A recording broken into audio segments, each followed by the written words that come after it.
So yesterday, all the rage on internet Twitter and gaming Twitter was something that came out from IGN people. Okay, now these are individual IGN employees that oddly were tweeting very positive stuff about Xbox and Xbox Game Pass. Now that in and of itself isn't like a bad thing. I think that that's fine. Like I have to perfectly make this clear that I have no issues with somebody liking Xbox, preferring Xbox.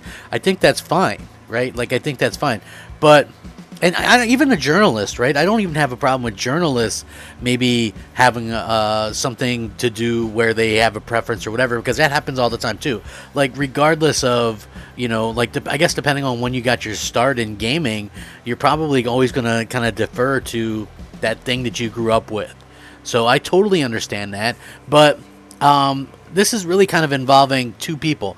One of them his name is Justin Davis, and he's a director at IGN, and the other one is Zachary Ryan, who is a director of editorial video at IGN.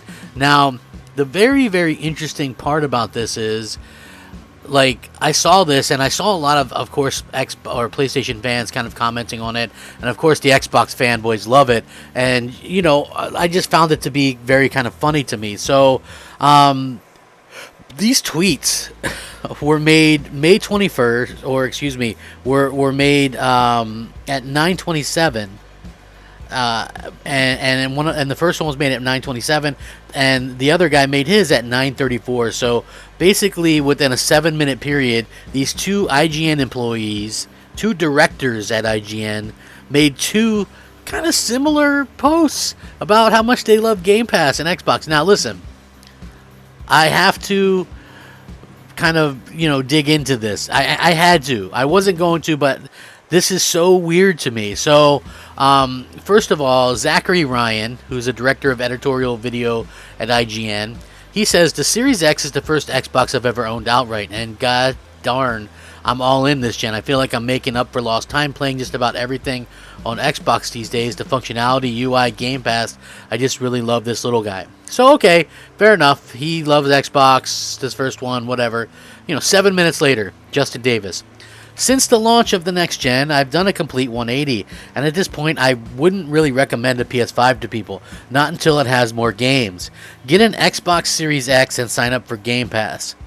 Okay, now this is the one that I take issue with. Let me read this again. Since the launch of next gen, I've done a complete 180, and at this point, I wouldn't really recommend a PS5 to people, not until it has more games. Get an Xbox Series X and sign up for Game Pass. So, this is the problem that I have with this. He should have just said, Game Pass is great, I'm really liking it, whatever, but the fact that he's like, I wouldn't recommend a PS5 until it has more games, but then recommends an Xbox Series X, which has no games, right? And then Game Pass, which has one game in it that requires an Xbox Series X, which is the 71 rated medium. One freaking game. That's it. One game. So basically, he is referring people to buy a $550 console to play old games on. But yet, PS5, which has had numerous new games and is about to get Ratchet and Clank next month, and it's it's getting it just got Returnal 2 weeks ago, and he's saying he can't really until it gets new games. So he can't recommend the PS5 until it gets new games, but he'll recommend the Xbox Series X to play old games. And I'm sure that made sense. And this is why people kind of jumped on this guy. It wasn't really, to me, I just sort of questioned it. I'm like, man, this guy right here is realistically, going in. And within 7 minutes, do you guys believe in coincidence? I really ask you guys that. Do you guys believe in coincidence? Because I don't believe in coincidence at all. I honestly don't. I don't believe in coincidence. I think, obviously things that happen are going to happen within a certain amount of time. Now, the thing that I would say here is you also have this Justin Davis guy. He's actually kind of talking about how $70 is too expensive to play games and to pay for games and stuff like that. I don't understand that aspect of it either, because as fans, we were paying $60, and a lot of us were buying the Ultimate Editions and things like that, the digital deluxe editions or what have you, which were $70, $80 anyway, and probably a good amount of people were doing this, which is why we had this in the first place, right? So that's probably, there's some kind of stats or something that developers and publishers got that showed this, and so that's probably why we have, $70 games. Besides the fact that we haven't really had a game increase for the price in like forever. So the other thing that he said, so Justin Davis, by the way, says, I play an Xbox game literally every night, and I haven't turned on my PS5 on in 2 months. Returnal looks great, but it is $70. Game Pass is just too good to ignore. PS5's library will get there someday, and it will be expensive. Now, again, I just want to point out, at what point does this make sense, right? He's like, the library will get there, but then, is talking up old games. Like, again, this absolutely makes no sense to me.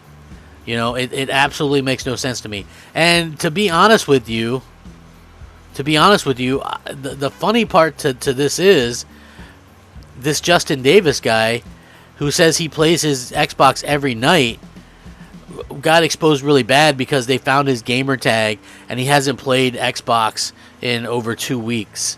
So he's saying that he plays Xbox every night. And here's the thing. There's a difference between some yokel on the YouTubes, doing this or whatever, but rather than somebody from, IGN, IGN is obviously the biggest name when it comes to this kind of stuff. And so I find it to be very funny that he's out there promoting Game Pass and stuff like this. Also, I don't know if any of you guys know this, but there's different sites that, like people, YouTubers, influencers can go and sign up for review codes for, video games and stuff like that. Microsoft is running currently an all-out thing on these sites, giving basically anybody that wants it a free 3-month trial of Xbox Game Pass. And they want you to review it, they want you to talk about it, they want you to hype it up. You know what I'm saying? So, like, instead of signing up for, there's different keymailer sites and things like that. Instead of signing up for, games, Microsoft is out there, kind of saying, hey, sign up for Xbox Game Pass, promote Xbox Game Pass, and we'll give it to you for free for 3 months. Like, this is 100% what they're doing right now. And again, like, I don't really have problems with it, but if money is changing hands, I think people should be a little bit upfront about it. If people are genuinely doing this stuff, like, why would you lie about it? Like, that would be the thing that kind of strikes me as odd. I think that a lot of people are going to question that as well. Like, okay, you like Game Pass, great, but why lie about playing it every night if you're not playing it every night, right? Like, I don't understand that at all. It doesn't make any sense. And at the end of the day, I feel like, a lot of gamers are going to think the exact same thing that I am and think that it's a little bit weird and that they don't believe in coincidences. So, yeah, I find it to be strange. I find it to be a very interesting situation. I find it to be, a little bit of a weird situation as well, that they're out there kind of giving this stuff away the way that they are, and that you have two people who work for IGN, and both of them are tweeting within 7 minutes of each other about how great Game Pass is and how crappy Xbox, or how great Game Pass is and how crappy PlayStation 5 is and how it doesn't have any games or anything like that. I mean, they literally just released one of the best new IP of the generation in Returnal, and Ratchet and Clank, people are saying, looks like the best game graphically they've ever seen. I mean, this game is probably going to get a high 80s or a low 90s score, and they're also confirming, Horizon Forbidden West is still coming this year. Like, Demon Souls, Miles Morales, like, these games exist, and, for them to kind of pretend like it doesn't, I don't know. And like, again, why lie about it? I don't understand that. I honestly do not understand that. You're like somebody who works for a respected company in gaming, and you know, at the end of the day, why would you just lie about that? It doesn't make any sense to me. It's crazy to think, but just, you know, just be real. You love Game Pass, or they're paying you to promote Game Pass. There's no need to go out there and, you know, lie about it and then try to swerve it and make PlayStation look bad. Like, no matter who was doing this, even if the roles were reversed, it'd be a wrong thing to do. Let me know what you guys think, though. Sound off, rate, comment, subscribe. This has been Crapgamer Reviews. Thanks for watching. Crapgamer out.